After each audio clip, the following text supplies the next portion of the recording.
What kind of person sends a fake SWAT team to scare a kid playing video games? That's the question I was asking myself when 3 men in black, armed with flashlights and stun batons, crept onto my property in the dead of night. They weren't cops. They weren't even security. They were puppets of the neighborhood HOA president, Linda Hargrove, a woman who thought my grandson's gaming was a national security threat.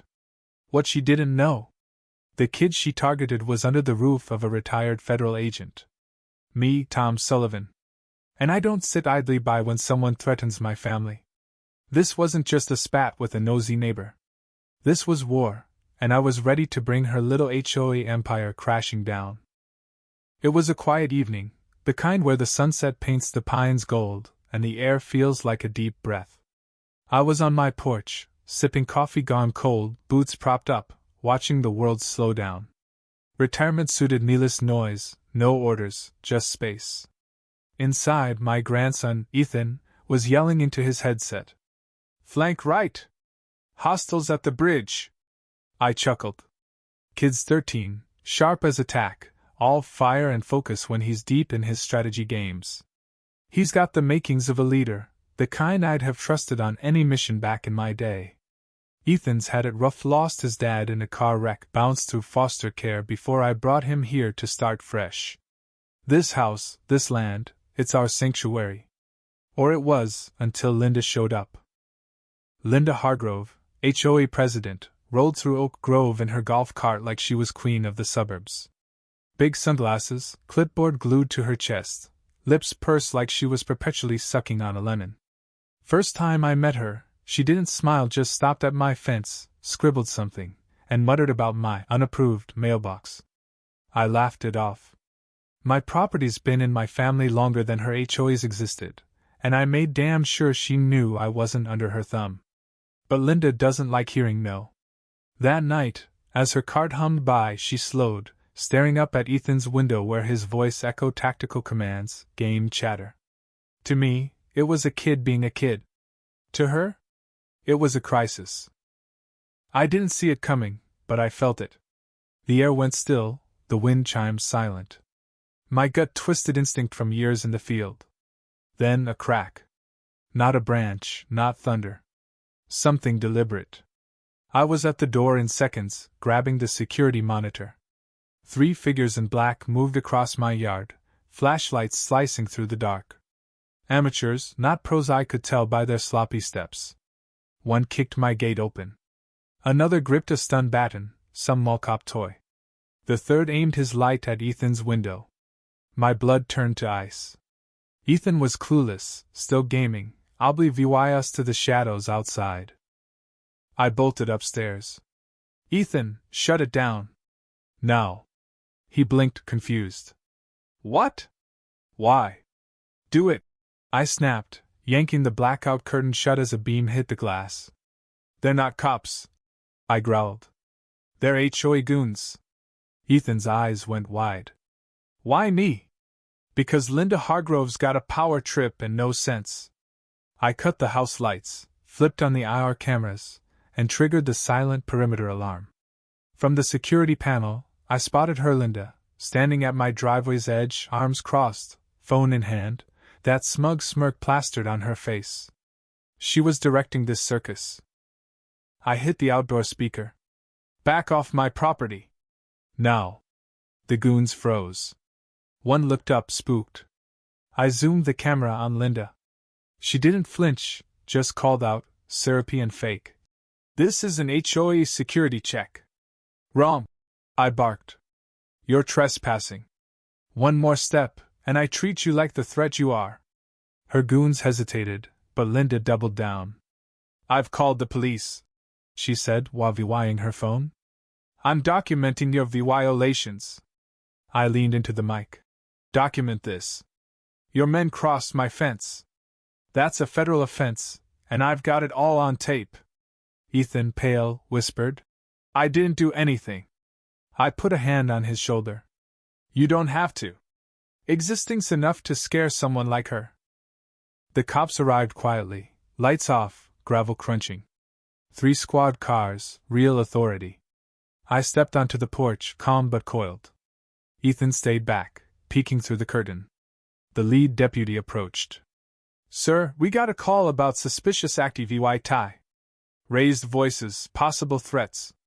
I'm Tom Sullivan, I said. Retired federal agent. That woman, I pointed at Linda, is why you're here. Linda strutted forward, phone aloft like a trophy. Officers, this man's erratic. There's a kid in there yelling military orders. It's dangerous. I laughed, sharp and cold. That's my grandson. He's playing a VY-DAO game.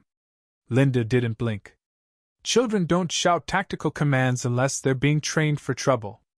I handed the deputy a USB drive. My cameras caught her men breaching my fence with stun batons. They aimed a light at a 13-year-old's window. Linda's lips twitched. That footage is unauthorized. I stepped closer. It's my land. I don't need your permission to film criminals. The deputy took the drive, nodding. Linda's tone shifted, all fake concern. Tom, if you just comply, we wouldn't need to escalate. Escalate? I said, voice low.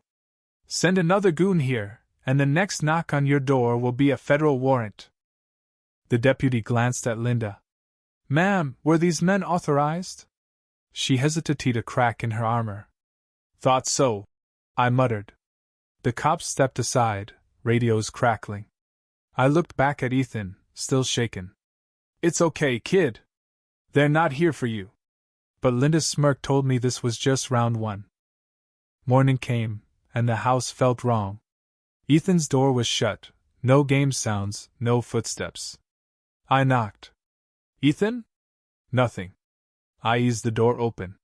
He sat in the corner, knees up, headset discarded, eyes red. I didn't sleep, he mumbled. Thought they'd shoot me. My fist clenched. They're not coming back. You're safe. Why'd she do it? He asked. Because power twists some people, I said. And Linda's too weak to handle it. I opened my old filing cabinet, badges, case files, clearances. What are you doing? Ethan asked. Getting ready, I said, voice like steel. She picked the wrong fight. I spent the day at the dining table, papers spread like a battle plan. Property deeds, footage, Linda's complaint history, 6 false 911 calls, 3 targeting kids. She'd called a neighbor's puppy a trained attack dog. I dug into HOA records, 42 illegal citations, drone surveillance proposals, enforcement volunteers. This wasn't a nosy neighbor. This was a dictator with a clipboard. At 9 a.m., Linda's golf cart brigade rolled up.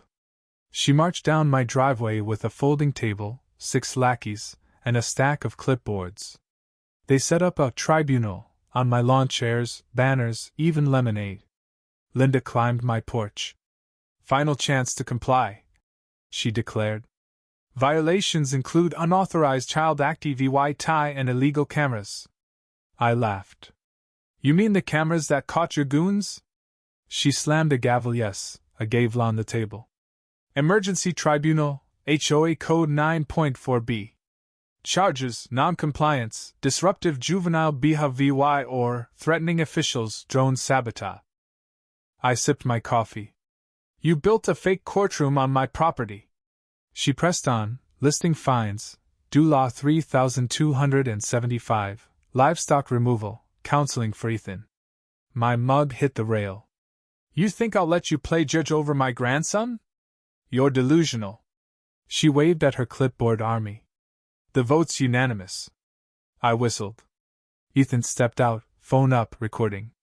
We're live, he said. Linda flinched. That child can't film. I held up my folder. Deeds, footage, FAA reports. Want a real hearing? Let's go downtown. Sirens cut through her reply. 3 squad cars pulled up, and the police chief stepped out, badge gleaming. He eyed the HOA circus. Remove the table. Detain the men who trespassed. Cuff the woman impersonating a judge. Linda's gavel fell. She screeched. I'm HOA president. The chief didn't blink. You trespassed, detained a minor, flew an illegal drone. Keep going? Her drone, recovered in pieces, was unregistered, audio-enabled. The neighbors watched, some smirking, as her team folded chairs and slunk away. Linda's kingdom was dust. Days later, a lawyer in a black sedan dropped off a due law $5,475 fine, claiming the HOA absorbed my land. I sent him packing with a promise of federal court. That night, a tow truck tried to take my pickup Linda's orders. I stopped it, called my old partner Claire. She's begging for it, Claire said. Go nuclear. The courthouse was cold, tense.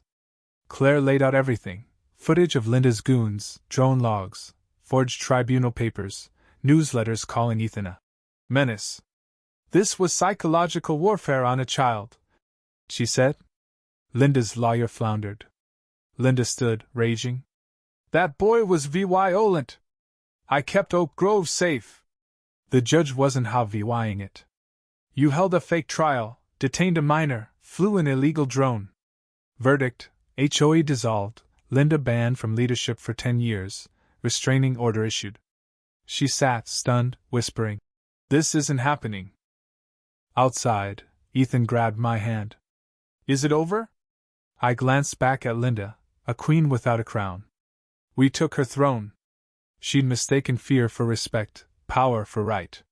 But you don't mess with a man who's faced real enemies, or a kid who's tougher than her entire game. If someone came for your family, would you stay calm or make them regret it?